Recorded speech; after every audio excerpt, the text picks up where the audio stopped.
That haunting scene was captured by a security camera, the moment of that explosion, one that destroyed a big part of Beirut. It's now been more than a month since the tragedy. At least 190 people were killed, thousands injured, an estimated 300,000 people left homeless, the damage in the billions. Well, I happen to have a cousin who grew up in Regina and still has family here, who has deep ties in Beirut. He owns a popular and award-winning restaurant in Beirut. He's lived in the city for 16 years. The restaurant is called Baron, and it was destroyed by the blast. And aside from trying to rebuild his business, my cousin is also trying to raise money for the Red Cross to help with the rebuilding efforts in Lebanon. So let's connect with my good cousin, Tommy Gargatzidis. Hi, Tommy. Hi, Costa. Now, I know that you were so fortunate that you happen to be in Portugal because you're in the middle of a move there with your family, so you're okay. But now that it's been more than a month, how are you feeling? We're still under a little shock trying to understand actually everything that happened. It just sort of, with everything happening, be it from the currency crisis, the political crisis, then all of a sudden, just something as changing as this, as, removing a third of the city, seemed still hasn't really sunk in. We're still trying to come to grasp with everything that happened. What went through your mind when you first heard the news of this?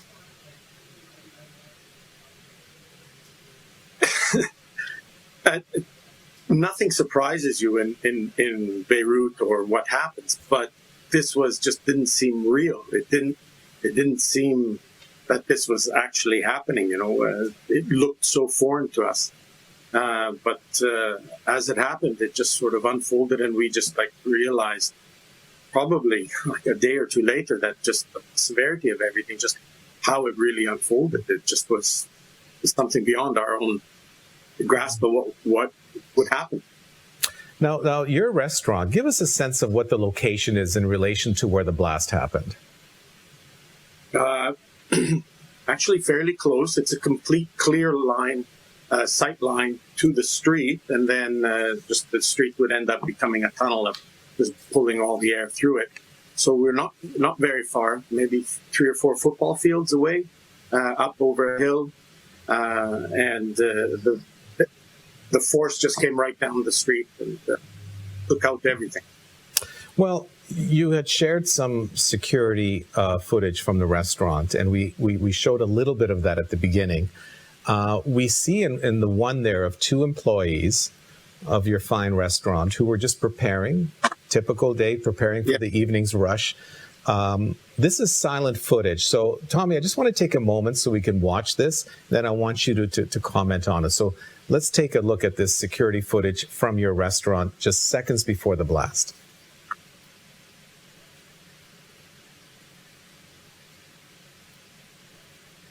So, Tommy, there you go. That's just amazing footage. What happened? Who are these workers, and what happened to them?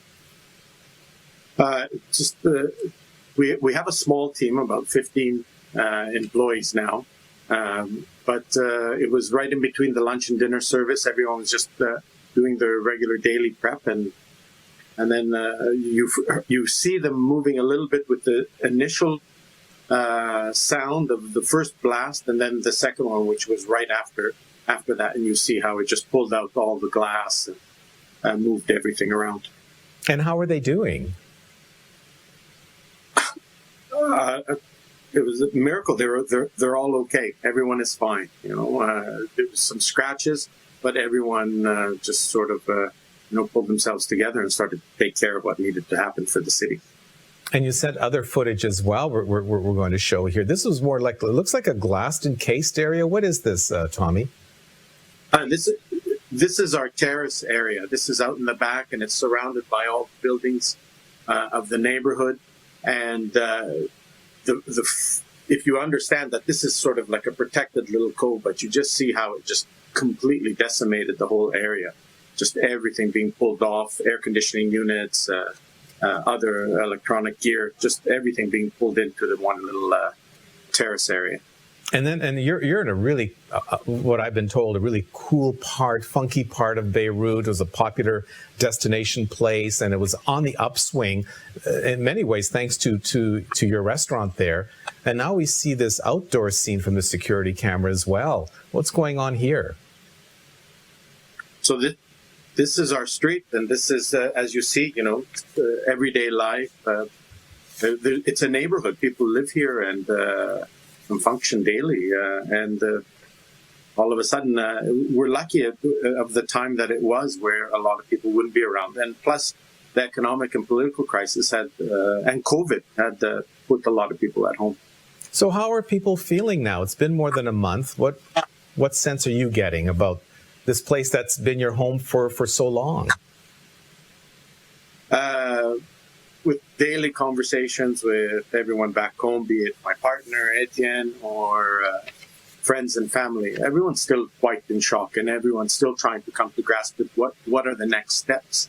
What are we going to do? How are we going to move forward? Obviously, everyone says that the Lebanese are quite resilient, and they are in a sense, but I think this has been a blow that is really going to sort of change things, whether it's political. We also have the COVID aspect to deal with. So there's lots happening in that realm of what is the next step, because you can't really have a next step. But the currency crisis just itself, you can't go to the bank, just withdraw money and fix the glass of a broken business. There's so many steps to get all that done. And what are you going to do with the restaurant now? We took some time to gather, let everyone sort of come back down to earth and see what we can do. And we've decided that we will try to rebuild. We've been very lucky and blessed that we got some donations for us to take care of the staff. And so we'll be able to give out some salaries through some fundraising that was done through the 50 Best Discovery, where we ended up being chosen to take some relief funds from them. So that was a really great thing. We'll be getting that out now to the team. And then we decided that since it was material things, that we would wait a little bit, and we will see what we can do to start rebuilding in the next 3 to 4 weeks. Now, you also wanted to come on the program because you like the world to know about a fundraising effort that you're involved in to help in any way you can to rebuild things in Beirut. What is this fundraiser all about? I have a couple of friends in New York City from the Morris Project, which is a branding agency, and Tillit, which is a chef's utility, clothing line. Alex and Amy and I got together, and we did a little apron for us to be able to help relieve it. It's a minefield to figure out where to put money and how to do money. And I just felt that the Red Cross in Lebanon has always been there and done so much for the community. And they were the first responders in everything that went on in the Beirut blast. So I felt that it's best for us to try to get the money to that, because we just don't know where the NGOs are going to get the money, how they're going to get things and get things done. So it's just easier for us to work with someone that knows what they're doing and how they're doing it. Well, it's a beautiful apron. We just showed it. We just put a glimpse of that on the air. We're going to have all the information for anyone who wants to make the purchase, with, of course, all the proceeds going to the Red Cross to help rebuild efforts in Beirut. Tommy, cousin buddy, thank you so much for talking with me. Stay safe, be well, and our thoughts are with you. Thank you, Costa. Thanks to everybody.